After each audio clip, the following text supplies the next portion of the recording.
नमस्कार, मैं हूं आपके साथ मयंक मिश्रा। आज 18 तारीख है और देखिए मेरे हाथ में इस समय दो कॉपीज़ हैं। ये वो कॉपीज़ हैं जो साइन की गई हैं अमेरिका और ईरान के एमओयू के तहत। एक हिंदी वर्ज़न है, एक इंग्लिश वर्ज़न है जो कि अब अवेलेबल है सब जगह, और ये अमेरिका के साइड से अवेलेबल कराया गया है, इस बात को भी साफ रखना है। लेकिन इसमें 14 पॉइंट्स हैं और मैं सुबह से मैंने देखिए पिछले वीडियो में भी इसकी चर्चा की और अब भी मैं इसकी चर्चा कर रहा हूँ। मैं ध्यान से इन 14 पॉइंट्स को मैं कई बार पढ़ चुका हूँ। इस जो मेरी पहली प्रतिक्रिया है इसको पढ़ने के बाद, देखिए आज तक मैंने जितनी डील्स के बारे में, पहली बात तो इसको डील कहा ही नहीं जा सकता, ये एमओयू है, मेमोरेंडम ऑफ अंडरस्टैंडिंग है, इसको डील नहीं कह सकते आप। बात नंबर एक। बात नंबर दो, आज तक मैंने जितने समझौतों के बारे में इतिहास में पढ़ा होगा या जो बड़ी बड़ी ट्रीटीज हुई, संधियां हुई, एग्रीमेंट हुआ, जो भी कह लीजिए, उसमें ये सबसे कमज़ोर है। ये सबसे कमज़ोर एमओयू है। इससे कमज़ोर एमओयू और हो ही नहीं सकता। या ये सिर्फ मैं ही नहीं कह रहा, ये बात चाइना की तरफ से भी कही जा रही है और रूस की तरफ से भी कही जा रही है और कई तमाम दुनिया भर के एक्सपर्ट भी ये कह रहे हैं। और हैरानी की बात ये, अमेरिका के सांसद भी ये बात कह रहे हैं। और ईरान तो जो है, ईरान तो ये मान के ही नहीं चल रहा शुरू से कि ये डील पर कायम रहेगा अमेरिका, और ईरान तैयार है युद्ध के लिए। अब देखिए इसमें कई ऐसी बातें हैं, इसमें मुझसे अलग अलग सवाल पूछे जा रहे हैं, इसलिए इस पर्टिकुलर वीडियो में मैं इस सवाल का जवाब देने की कोशिश करूंगा कि ईरान को जो 300 अरब डॉलर देने का वादा किया गया है, आखिर ये 300 अरब डॉलर देगा कौन? ये बड़ी, इसमें एक बड़ा सवाल है ये। इस एमओयू में देखिए कई सारे 14 पॉइंट्स हैं और उसमें से 5-6 पॉइंट ऐसे हैं जिन पे अलग अलग चर्चा हो सकती है। फिलहाल मैं ये जवाब देने की कोशिश करूंगा। मुझसे बार बार सुबह से कई सारे दर्शक ये पूछ चुके हैं कि भाई ये 300 अरब डॉलर, 300 बिलियन डॉलर्स देने की जो बात है ईरान को, ये कौन देगा? अब देखिए इस समझौते का जो छठा बिंदु है, इस एमओयू का, मेमोरेंडम ऑफ अंडरस्टैंडिंग जो है, एमओयू का जो छठा बिंदु है वो क्या कहता है? एमओयू के छठे बिंदु में कहा गया है कि अमेरिका और उसके क्षेत्रीय साझेदार ईरान के पुनर्निर्माण और आर्थिक विकास के लिए कम से कम 300 अरब डॉलर यानी 224 अरब पाउंड की योजना तैयार करेंगे। 300 अरब डॉलर की योजना तैयार करेंगे। किसके लिए? ईरान के आर्थिक विकास और पुनर्निर्माण के लिए। ये इस पॉइंट का हिस्सा है। अंतिम व्यवस्था पर अंतिम समझौते के 60 दिन के भीतर सहमति बनेगी। सभी लाइसेंस, छूट और अनुमति अमेरिका देगा।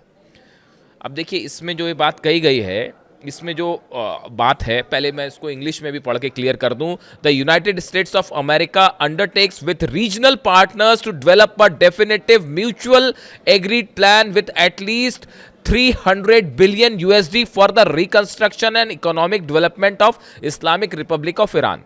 The mechanism for the implementation of this plan will be finalized as a part of a final deal within 16 days. All required license, waivers, permissions needed for the relevant financial transactions will be granted by United States of America. कि साहब एक जो है योजना plan तैयार किया जाएगा, अपने क्षेत्रीय सहयोगियों के साथ मिलकर अमेरिका तैयार करेगा ईरान के रिकंस्ट्रक्शन और इकोनॉमिक डेवलपमेंट के लिए। और ये कब तक पूरा होगा? जो ये 60 दिन की चर्चा चलेगी अब, जो कि शुरू हो गई है, ये 60 दिनों की चर्चा के दौरान इसका मैकेनिज्म फाइनल किया जाएगा कि ये अमाउंट कैसे दिया जाए। यानी कोई ऐसा मामला नहीं है कि बस एमओयू साइन हो गया तो 300 अरब ईरान के लिए रिलीज कर दिए, ऐसा कतई होने नहीं जा रहा है। अब देखिए इसमें जो असली कहानी है वो कहानी आगे की सुनिए। हालांकि इसका मतलब ये नहीं है कि अमेरिका आर्थिक रूप से इसमें शामिल होगा। एक अधिकारी जो है अमेरिका के, वो ये कह रहे हैं कि अमेरिका को ईरान को एक भी पैसा देने की जरूरत नहीं होगी, ना ही उसे फंड में किसी तरह का योगदान देना होगा। यानी एक जो फंड क्रिएट किया जा रहा है, इसमें अमेरिका को पैसे देने की कोई जरूरत नहीं है। उदाहरण के तौर पर इस अमेरिकी अधिकारी ने कहा कि अच्छा व्यवहार अगर ईरान करता है तो संयुक्त अरब अमीरात यूएई के अधिकारी अमेरिका की मंजूरी से ईरान में बिजली संयंत्र लगा सकते हैं। अब इसका क्या मतलब निकाला जाए? इसका मतलब यह निकाला जाए कि अगर कोई इन्वेस्टमेंट होता है उसको भी आप इसी का हिस्सा मानेंगे, 300 अरब डॉलर का। और देखिए अमेरिका, ये बात पहले से कही जा रही थी कि अमेरिका जो है ये पूरा पैसे की जिम्मेदारी, पूरा बोझ जो है वो डाल देगा खाड़ी देशों के ऊपर। और अब जो बात निकल के सामने आ रही है कि अगर मान लीजिए डील हो जाती है, मतलब ये एमओयू के तहत जो शर्तें हैं वो पूरी होती हैं और वाकई मामला आगे बढ़ता है, तो ये पैसे किससे लिए जाएंगे? खाड़ी देशों से लिए जाएंगे। यूएई से पैसे लिए जा सकते हैं, सऊदी से पैसे लिए जा सकते हैं, कतर से पैसे लिए जा सकते हैं, पता नहीं किससे किससे लिए जा सकते हैं पैसे। कोई चीज़ क्लियर ही नहीं है इसमें। इस एमओयू को, इसीलिए मैं ये कह रहा हूं कि ये एमओयू, इससे कमज़ोर एमओयू पूरे इतिहास में आज तक किसी ने जो किसी डील में कभी सामने नहीं आया होगा। इसमें कोई चीज़, एक भी चीज़ क्लियर नहीं है कि आगे क्या होगा। इसीलिए चाइना कह रहा है कि एमओयू तो साइन कर लिया, लेकिन उसके बाद के जो चरण हैं वो बहुत मुश्किल होने वाले हैं और डील फंस जाएगी। ये कहना है चाइना का। चाइना के विदेश मंत्री जो है वांग यी, उनका बयान सुनिए आप, वो क्या कह रहे हैं इस डील के बारे में। इशारों इशारों में वो बहुत कुछ कह जा रहे हैं। अब देखिए, अब सवाल ये है कि ये जो पैसा है, ये पैसा कैसे दिया जाएगा? ये 60 दिन की चर्चा होगी, उसमें भी ईरान अगर शर्तों को पूरा करता है तो एक फंड बनाया जाएगा, फंड में सबका कंट्रीब्यूशन होगा और वो पैसा जो है उसको इन्वेस्टमेंट में भी हिस्सा होगा कि भाई यूएई ने कोई इलेक्ट्रिक प्लांट लगा दिया या सऊदी ने कुछ इन्वेस्टमेंट कर दिया तो उसको भी उसका हिस्सा माना जाएगा। यानी आप देखिए कितना ही वेग प्लान है, कुछ भी साफ नहीं है।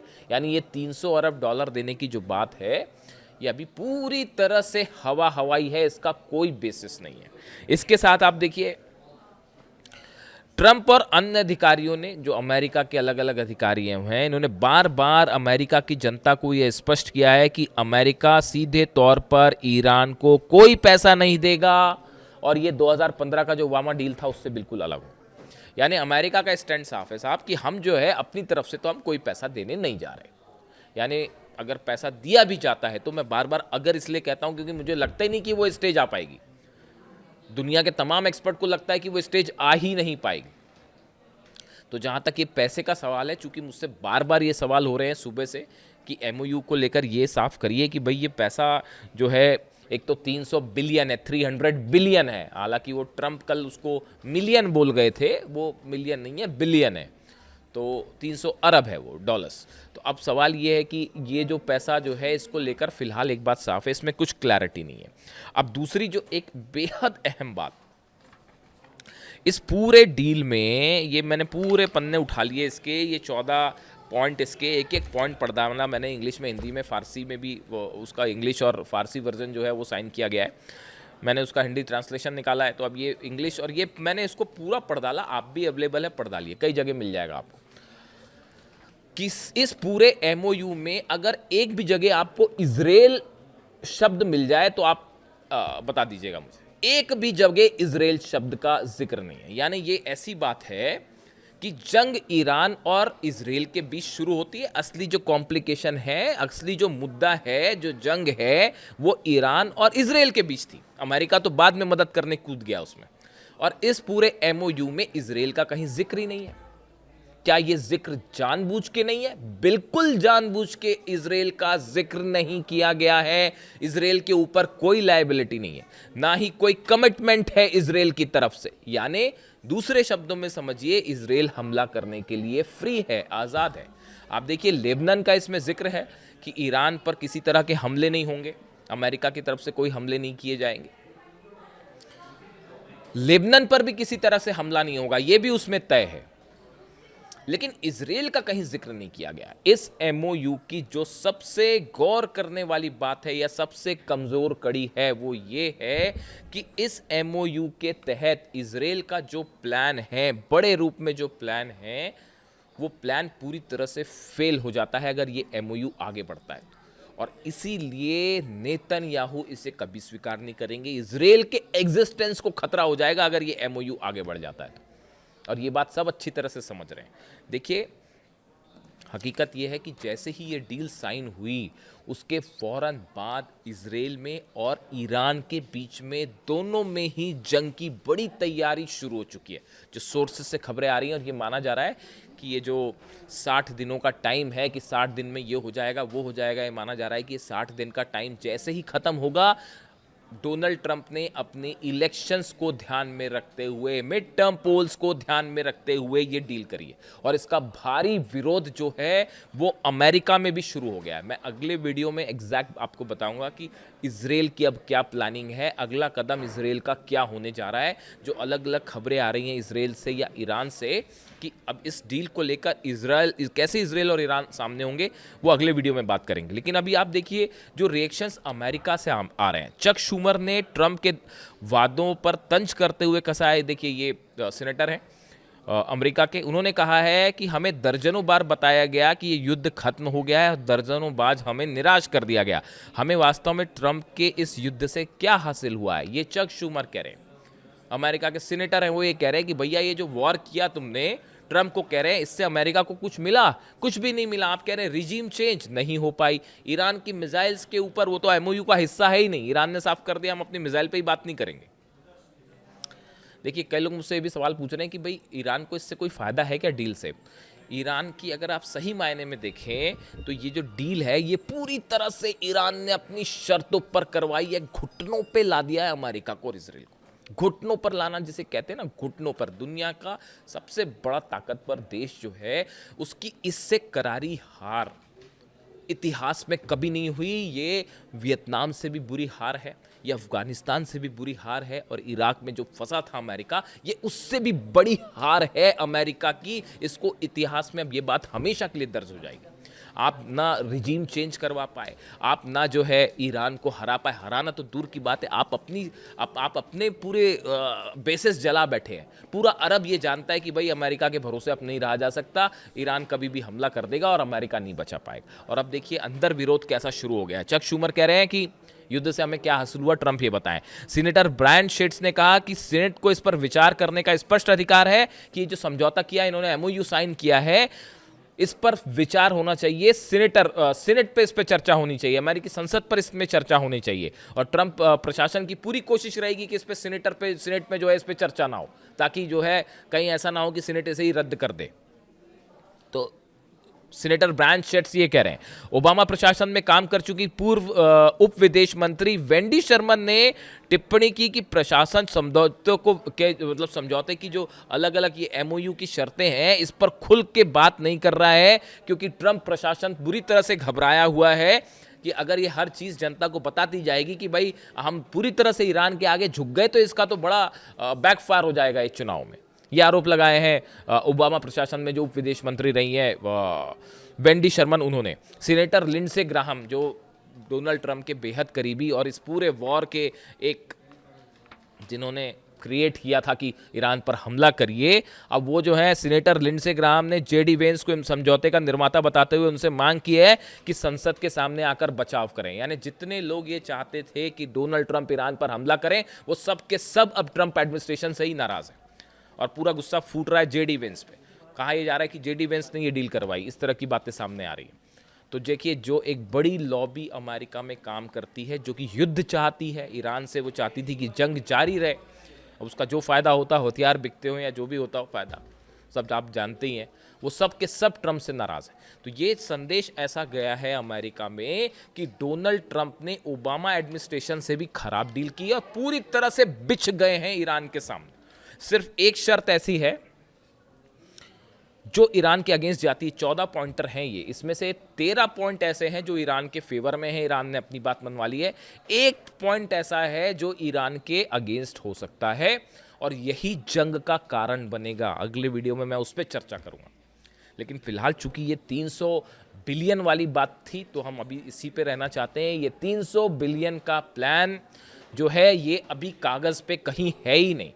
लेकिन देखिए ये भी कहा जा रहा है, इस तरह की भी खबरें, इससे इनकार नहीं किया जा सकता कि यूएई की तरफ से एक बड़ा अमाउंट ऑलरेडी ईरान को पे कर दिया गया है। इस तरह की खबरें हैं और ये खबरें सच भी हैं, सोर्सेज से खबरें हैं। इसके लेकर जो है ये नहीं बताया जा सकता कि अमाउंट कितना है, लेकिन शायद यही वजह थी कि ये 300 बिलियन वाली बात जो है वो आगे बढ़ी है। एक बड़ा अमाउंट यूएई की तरफ से दे दिया गया, ये आप पढ़ भी सकते हैं, कई जगह खबरें हैं। लेकिन फ़िलहाल जो हालात हैं उसमें ये है कि ये जो डील है, ये जो एमओयू है, ये एमओयू में कुछ भी साफ साफ शब्दों में नहीं कहा गया है। अगले 60 दिनों में क्या होगा, जिसको लेकर चीन आशंकाएं जता रहा है कि ये कभी भी जो है फेल हो सकती है डील और आगे चलना बड़ा ही मुश्किल है, डील के लेवल तक आप पहुंच ही ना पाएँ। और इसी बीच अमेरिका और इसराइल, ईरान और इसराइल दोनों एक बार फिर आमने सामने हो सकते हैं। नेतन्याहू एक बड़ा प्लान तैयार कर रहे हैं, इसमें चर्चा होगी अगले वीडियो में। आपको वीडियो कैसा लगा कमेंट करके ज़रूर बताएं। और MOU से जुड़ी बहुत सारी बातें ऐसी हैं जो अब धीरे धीरे सामने आएंगी, इसीलिए इसको किसी भी रूप में कोई बड़ा समझौता है ऐसा नहीं माना जा सकता। 13 पॉइंट में ईरान की जीत हुई है, 1 पॉइंट पे अमेरिका के फेवर में ये मामला जाता दिखाई दे रहा है फिलहाल इस MOU के तहत। वीडियो कैसा लगा कमेंट करके ज़रूर बताइए। Thank you so much.